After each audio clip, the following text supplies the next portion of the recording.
Hi, everyone, and thank you for joining us here today. I'm your host, Leah Masten for Top Industry Professionals TIP International Radio Podcast, where we are showcasing prestigious top professionals from all industries all over the globe to share their experience and stories of success.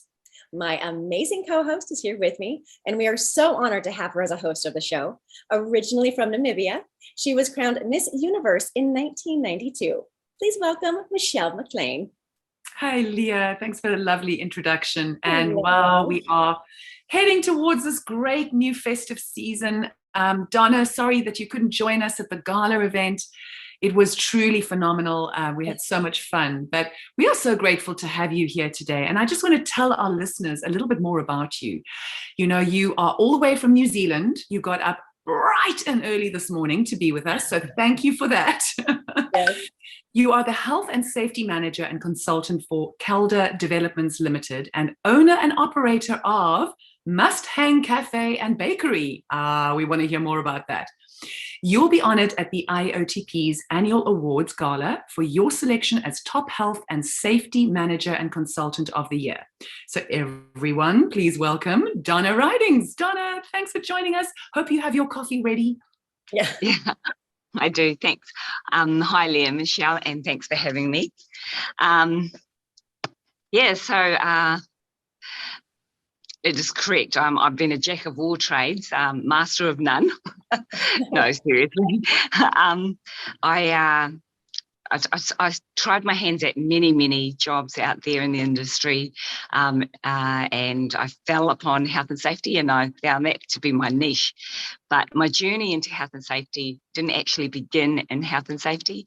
I actually was working in a shearing gang as a wool handler, and I had a very good friend who also was a wool class for them, and he was a quarry manager in the mining industry as well. And a couple of months later, he'd rung me from the Pilbara in Western Australia and asked if I would come up and be a shop fire's assistant for 5 days. And working in rural industries and shearing gangs, I had no idea what a shop fire's assistant was.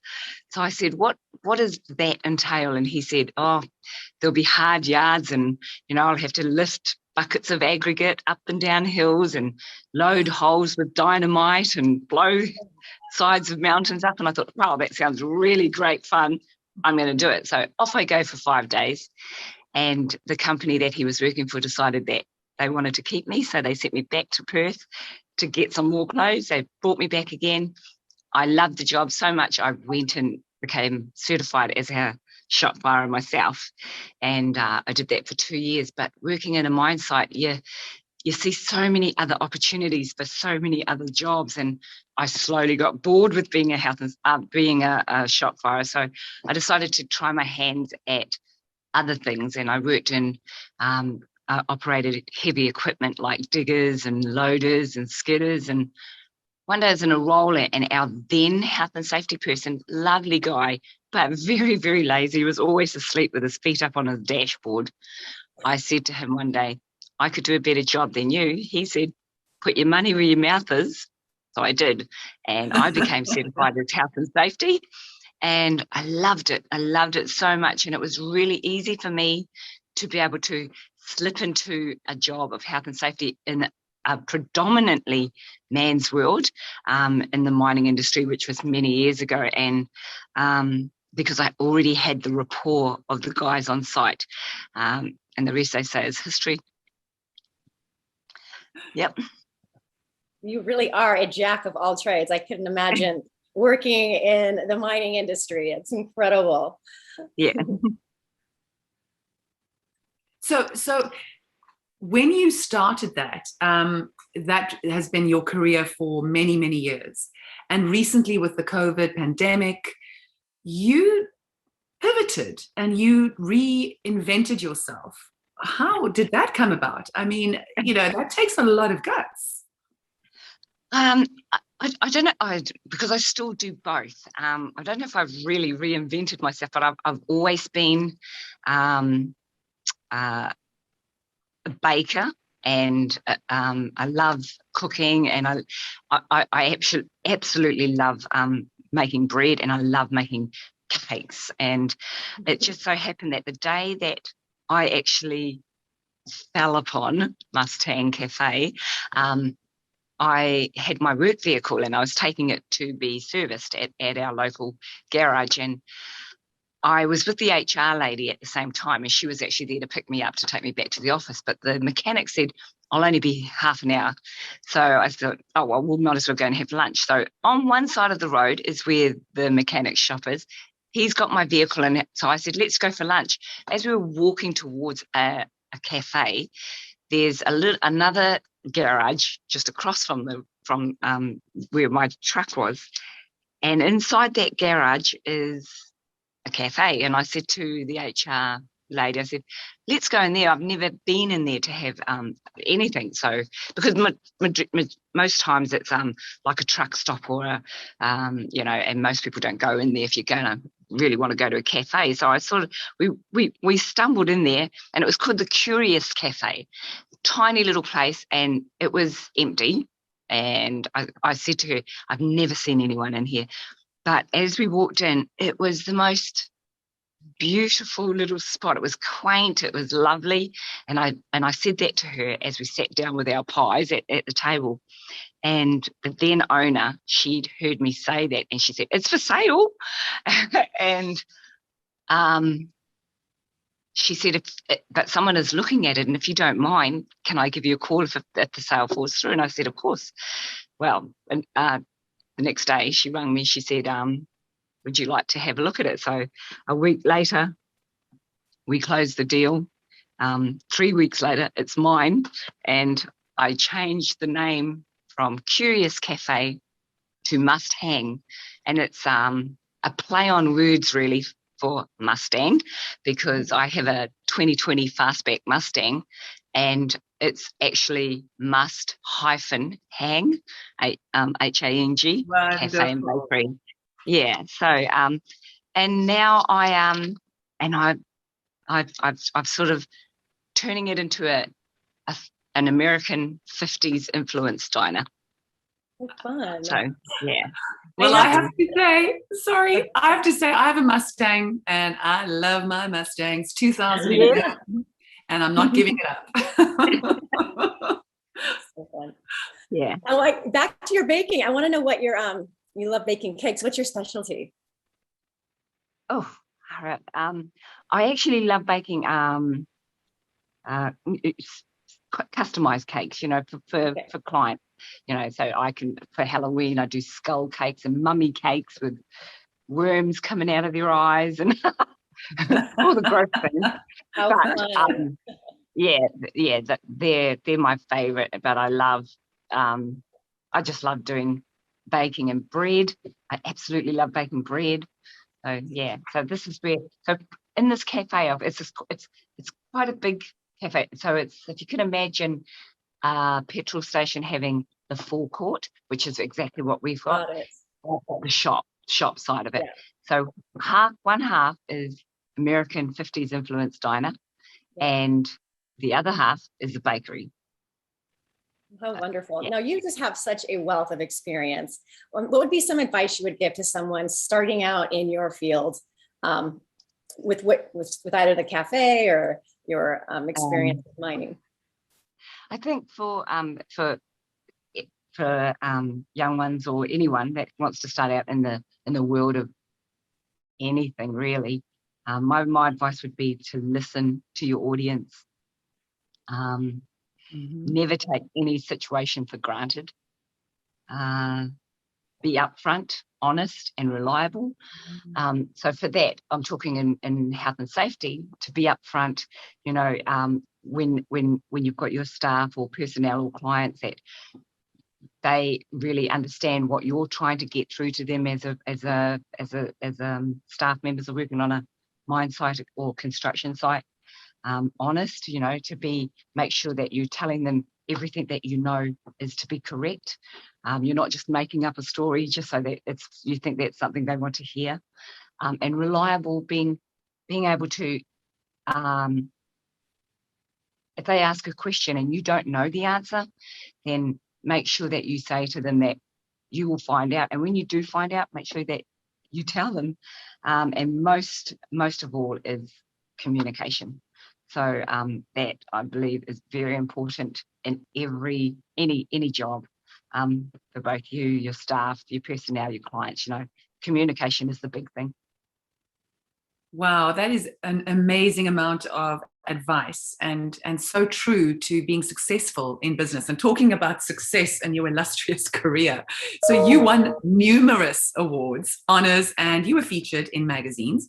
You've been honored by IAOTP's annual awards gala for Empowered Women and for the top health and safety consultant of the decade.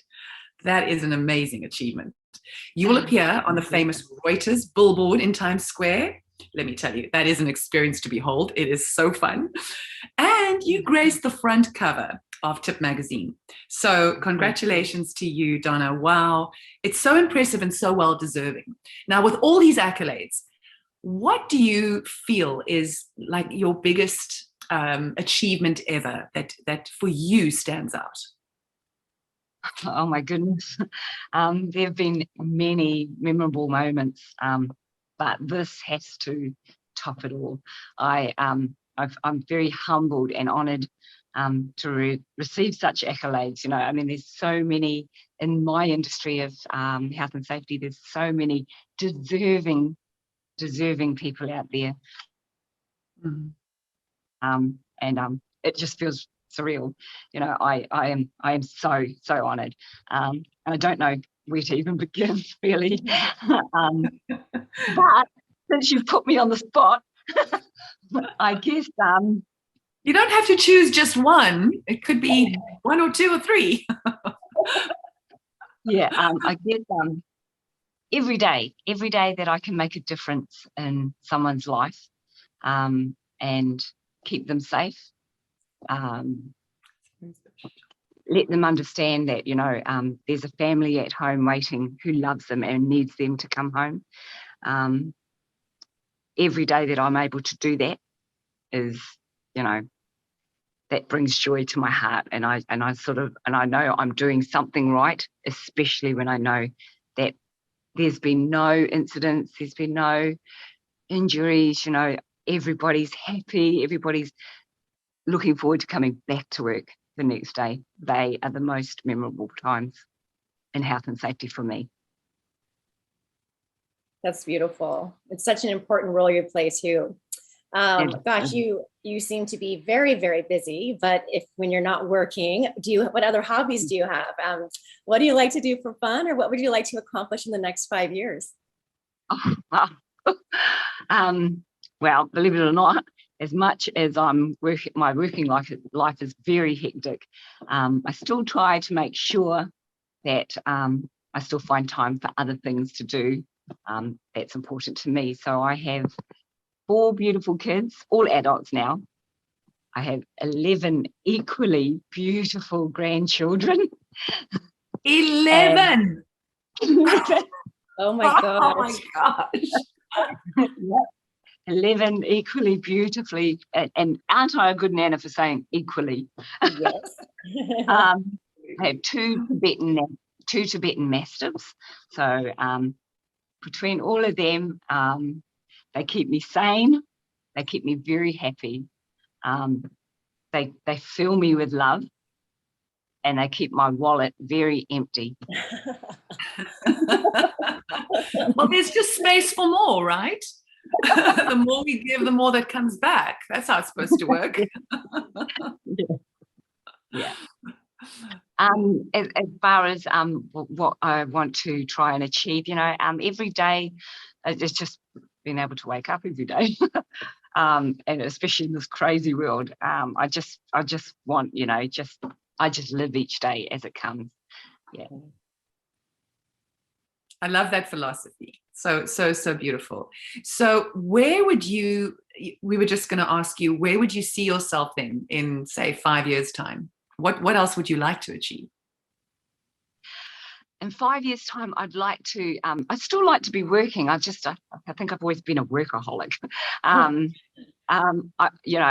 wish I could say I'd love to see myself sitting in the Bahamas somewhere and, being fanned by some very handsome men and feeding grapes to me, but that's there is nothing wrong with that picture. But I think in 5 years' time, I really don't see myself anywhere else than where I am now.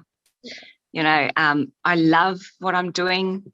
I love my job. I love my family. I love my friends. And I don't think there's anything I really feel that I haven't achieved in life. And I'm very happy with where I am now today. That's so awesome to hear, that gratitude comes first. It's like, yes, we can always want something more, but let's be grateful for what we do have, whether it's our health, our family. And I love that philosophy. Now, how would you, as a mentor to other women, because you work with other women all the time, and men, how do you put that forward to them to see that in a positive light?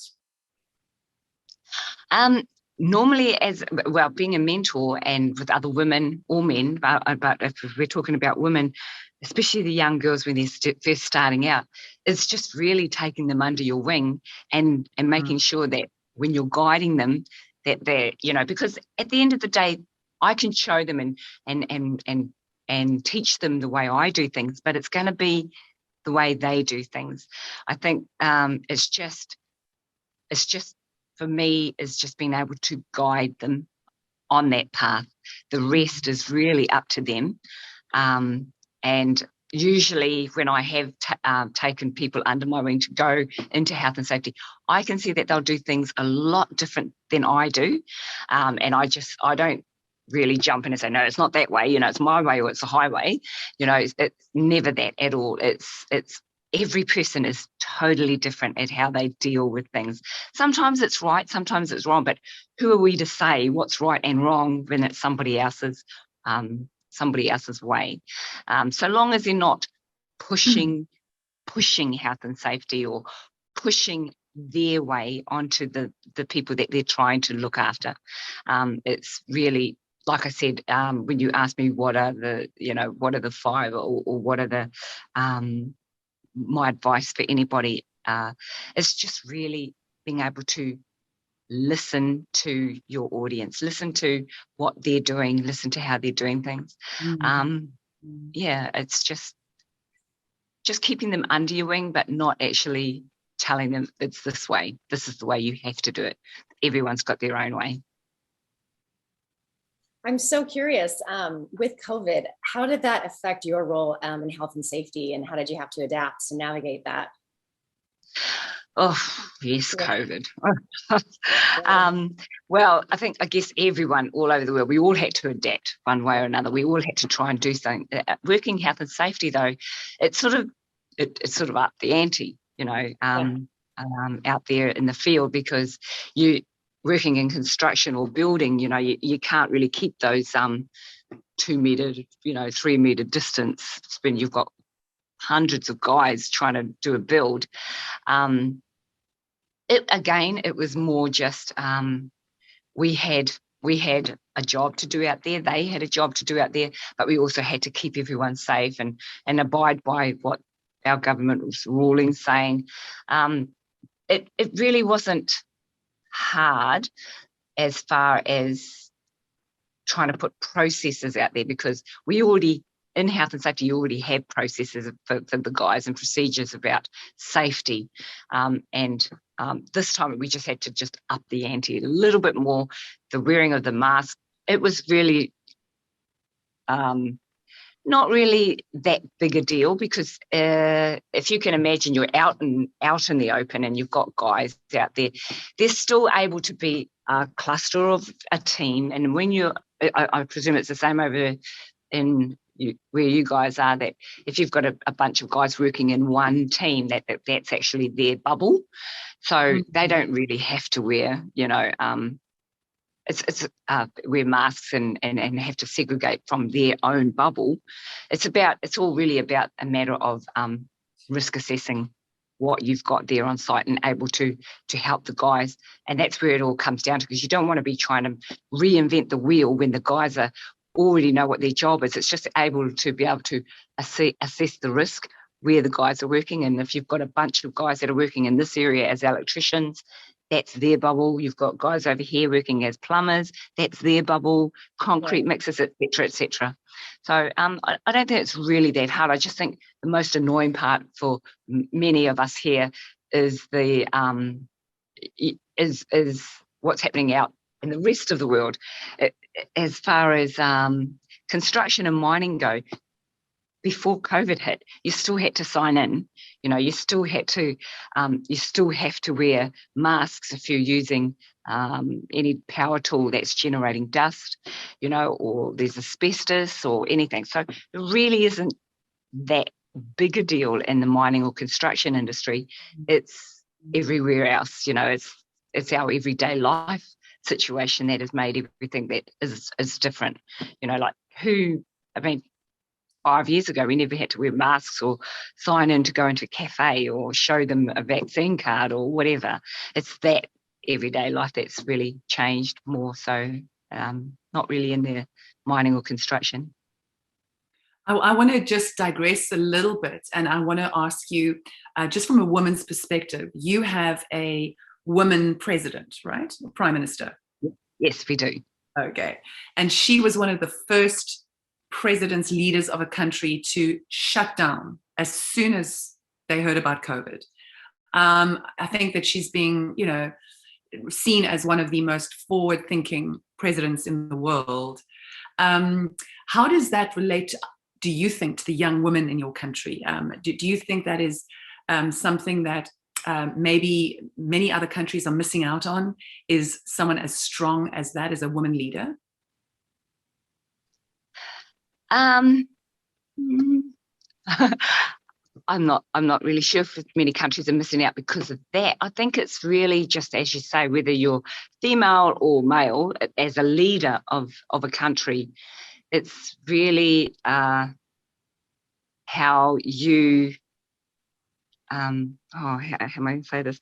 How you portray and how you want things to work in your country. It's yes, Jacinda did a great job by shutting us straight down, but to be fair, we are only just a little country. We're really just a dot on your country, or on the USA. We're very, very small. It's very easy to shut us down. We don't have as many states. We only have a North Island and a South Island. That's it. End of story. There's no 52 states or whatever, or even Australia. So we are very, very tiny. And even though it looked like she did a great job, but she did do a great job, I'm not denying that, we are a very small country, very easy for her to do, and very easy for us. So that there's more sheep here in New Zealand than what there are people. So, that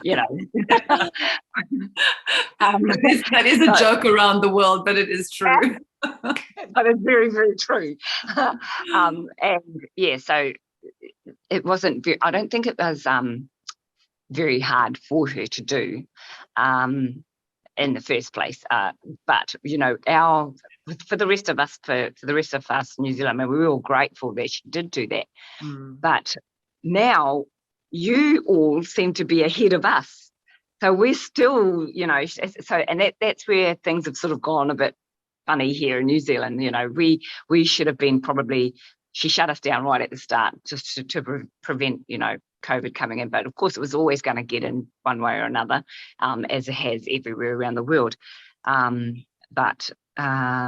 Yeah. So you think maybe a little bit of herd immunity could have been a good thing, but you never know.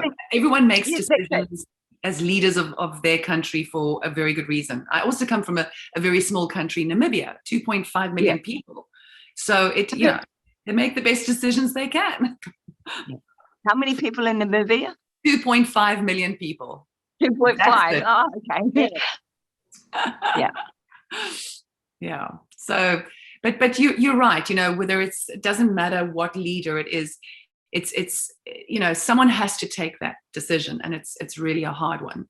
Yes. But we just all hoping. I think everyone was winging it. Like, we didn't know how bad this was going to be, right, Leah? I mean, Yeah. we went to New York the other day, and sorry you couldn't be there, Donna, but it's shocking and scary that we don't have that freedom anymore to roam around a city and be a tourist and go into a restaurant without being like, you think it's Gestapo or something. It's like they're checking everything.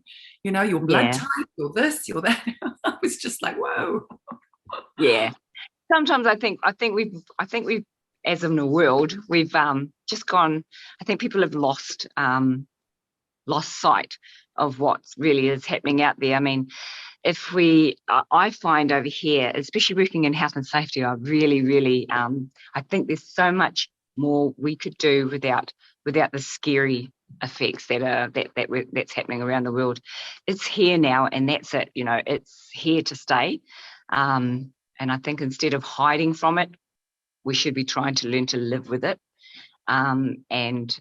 and carry on life as normal. I'm really not an advocate for the masks, and I'm not an advocate for showing people that, you've been vaccinated or fully vaccinated, and there's either fully vaccinated. We've got some cafes and restaurants here in New Zealand that have fully vaccinated people, and they still, because they want to make money, so they still want to serve people that are unvaccinated. So they'll have vaccinated over here, and unvaccinated people, will come around a side window and they'll be served. Right? The side window, but you start feeling like the haves and have-nots. And exactly. I went on the other day for a job, and those vaccinated had a certain tag color, and the other are non-vaccinated. And it's like, and you segregated. Yeah, exactly, and that's exactly what it is, Michelle. It's like they are segregating us, and I hated that look. And because I'm dark, and then I said to one woman, I said, "So where do the blacks and the whites sit?" And you should have seen the look on her face. Wow, and I said, you give me goosebumps. Oh my gosh! And I said, "Well, that's exactly what's happening." I said, vaccinated, unvaccinated. I said, you might as well have blacks, whites, gay, not gay. And I said, we can't do that. We can't go back.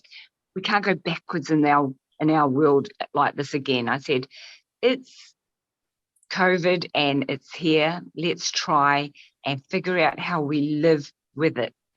Don't try and run from it, or don't try and segregate people. That it's just wrong. And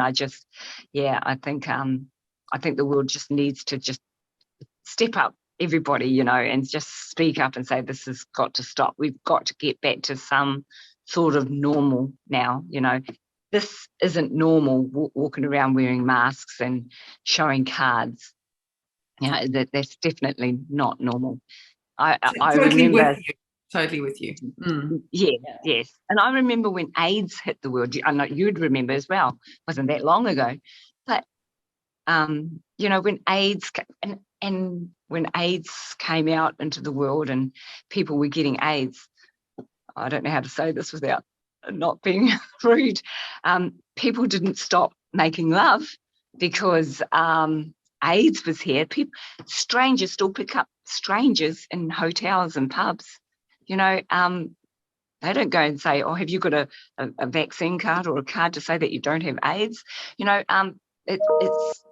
It's we have to learn to live with the diseases we've got out there. It doesn't mean to say that we've got to go out there and just disregard what's happening, but we should be able to assess risk as well. Well, gosh, Donna, it has been just so wonderful chatting with you and having you on the show today. It's been lovely talking with you as well, and both you and Michelle. I'm so happy. Thank you so much, Leah. Thank you, Donna. You're just a breath of fresh air, and we look forward to seeing you soon at the next gala. Yes, at the next gala. I hope so. Yes. Wonderful. Yes. Well, thank you very much. Thank you. Okay. Thank you. Thank you, ladies. Bye. Bye. Bye.